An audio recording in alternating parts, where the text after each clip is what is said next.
everybody, my name is Rachel. I'm the 5 Essential CA here at Dr. Moss's office. Today I am going to show you guys how I make my protein shakes as a meal replacement.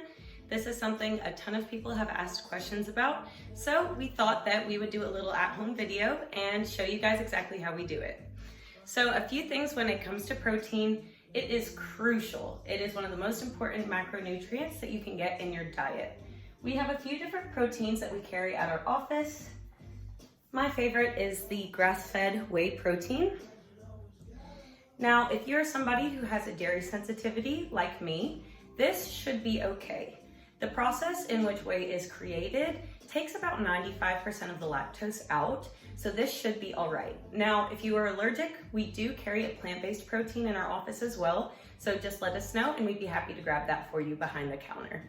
Now, this protein has vitamin A, vitamin D, vitamin E, vitamin K, calcium, and iron. But what I love the most about this protein is that it also has probiotics and prebiotics. Now, this is crucial for your gut health, so this is one of the reasons why this protein is one of my favorites.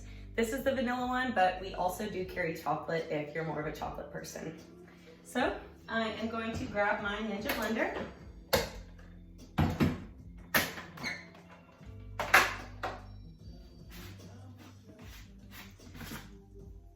And the serving size is 1 scoop.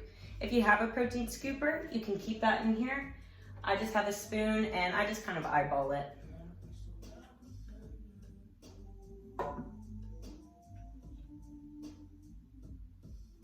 Perfect.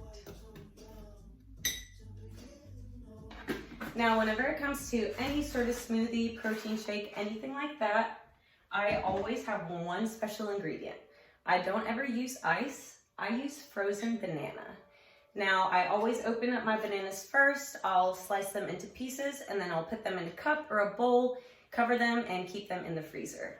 This way, it's a lot easier. Trying to peel frozen bananas is not a fun task. It makes your hands very cold. So, I'm just going to put about 2 frozen bananas in. And you might have to work them around the middle part if they are frozen together. That's okay. I'll kind of use my spoon to break them apart a bit. Good. So after you put in your frozen banana, you can use a milk of your choice. My favorite milk is this Silk Almond and Cashew. This is the vanilla flavored, but it's still unsweetened. So always keep an eye out on that. You don't want to get any milks that have high sugar contents in them. This one only has 0 grams of sugar. So no added sugar in this. That's one of the reasons why I love this one. The vanilla still gives it that kind of sweet flavoring to it. So I don't necessarily measure how much milk I add. I just kind of fill it up to the top of where the bananas sit or wherever your blades stop. And that's pretty good for that. So you can blend it up like this, and that's completely fine. It'll be nice and smooth. But for me, I like my meal replacements to have a little bit of texture in them. That makes it feel like I'm actually having a meal rather than just a drink. So if you're somebody that's tried to use a protein shake as a meal replacement and it didn't really satisfy you, I would recommend the next steps that I'm about to add. So you can add any sort of nut of your choice. Me, I'm going to add some almond nuts and some hazelnuts. So really any nut is okay. Sometimes I do cashew. It just depends whatever I have on stock. I also don't really measure out my nuts. I generally do about a handful of each.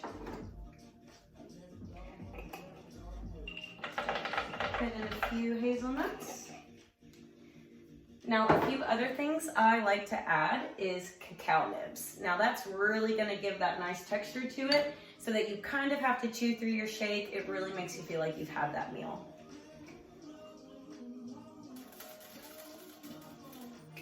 So a few cacao nibs. And then the last thing I'm going to add are hemp hearts. Now, hemp hearts are great for vegans or vegetarians to get in their omegas. It is a great balance of omega-3s and omega-6s, and that's very hard to come by in nature. Generally, you would need a fish oil, something along those lines to get in those omegas. It's crucial for your nervous system function, as well as your cardiovascular health and your cognitive function. So I love using hemp hearts. They're also called hemp seeds, and you can find these at any grocery store. All right, so now that I have all of my ingredients, there is one more thing that is optional, and this is any sort of nut butter. So if you're not really big into nuts, you don't have to add anything like this. You could add peanut butter if you like peanut butter. I prefer cashew butter. So my last thing is always a scoop of cashew butter. Now I'm just using this Betsy's Best, but really any brand, as long as you check the ingredients and there's no canola oils, anything like that. You want to stay away from any sort of vegetable oils that could be rancid. So always check your ingredient labels when it comes to nut butters. The Justin's almond butter is one of the best out there. So if you're just looking for something easy, pretty much any grocery store is going to carry that. So now that I have everything I'd like to add, I'm going to use this handy dandy Ninja. All right. Then I just like to keep a mason jar and some sort of reusable straw. I have some glass straws I ordered off Amazon, and I'll fill it up. Now this could feed more than one person. I'm personally going to share this with my boyfriend, but you can always use a jar. That way you can put a lid on it and save the rest for later. Or depending on how hungry you might feel, you might want to just finish the whole thing. Perfect. All right, guys, thanks for tuning in. Thanks for watching. And if you try this recipe at home, definitely let us know how you like it.